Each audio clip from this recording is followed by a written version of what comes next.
Hello friends, welcome to my channel. అందరి ముందు కావ్య నెట్టేసిన మాయ ఇదంతా అలా జరిగిందో మనం ఈ వీడియో తెలుసుకుందాం. ఇంకా కావ్య అయితే అందరికి టిఫిన్ పెడుతూ ఉంటుంది. అప్పుడే మాయ కూడా అందరికి టిఫిన్ తీసుకొని వస్తుంది. అది చూసి కావ్య అయితే షాక్ అవుతుంది. ఏంటి మాయ టిఫిన్ తీసుకొచ్చిందా అని కావ్య అయితే షాక్ అవుతుంది. ఇంతలో రుద్రాని, నువ్వు టిఫిన్ చేసావా? ఎవరికి ఏది ఇష్టమో అదే చేసినట్టున్నావు కదా, ఒక్కొక్కరికి ఒక్కొక్క ఐటమ్ చేసినట్టున్నావు కదా అని అంటుంది. అవునంటే ఎవరికి ఏది ఇష్టమో నేను అదే చేశాను అని మాయ అంటుంది.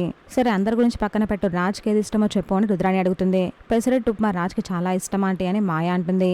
ఆ మాట విని ఇంట్లో వాళ్ళందరూ షాక్ అవుతారు. బాగానే తెలుసుకున్నావు కదా మాయ అని రుద్రాని అంటుంది. అవునా అంటే ఇంట్లో ఎవరికి ఏది ఇష్టమో నాకు అన్ని బాగా తెలుసు అని మాయ అంటుంది. మాయ మాటలకు అపర్ణ ఇంద్రదేవి అయితే మాయను అలాగే చూస్తూ ఉండిపోతారు. రాజ్ ఇష్టాలను తెలుసుకుంది, కానీ రాజ్ మాత్రం ఈమెపై మొగ్గు చూపట్లేదు. అసలు ఏంటి విషయం అని అపర్ణ ఆలోచిస్తూ ఉంటుంది. ఇంతలో రాజ్ అక్కడికి వస్తూ ఉంటాడు.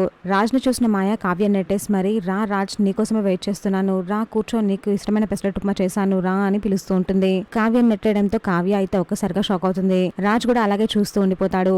రా రాజ్ అని మాయ పిలుస్తూ ఉంటుంది. దీనికి కావ్య తెగ చిరాకు పడుతుంది. చూసాగా ఫ్రెండ్స్, మరి ఏం జరగబోతుందో. ఇలాంటి జెన్యూన్ అండ్ రెగ్యులర్ అప్డేట్స్ కోసం మా వీడియోకి లైక్ చేసి ఛానల్ సబ్స్క్రైబ్ చేసుకోండి.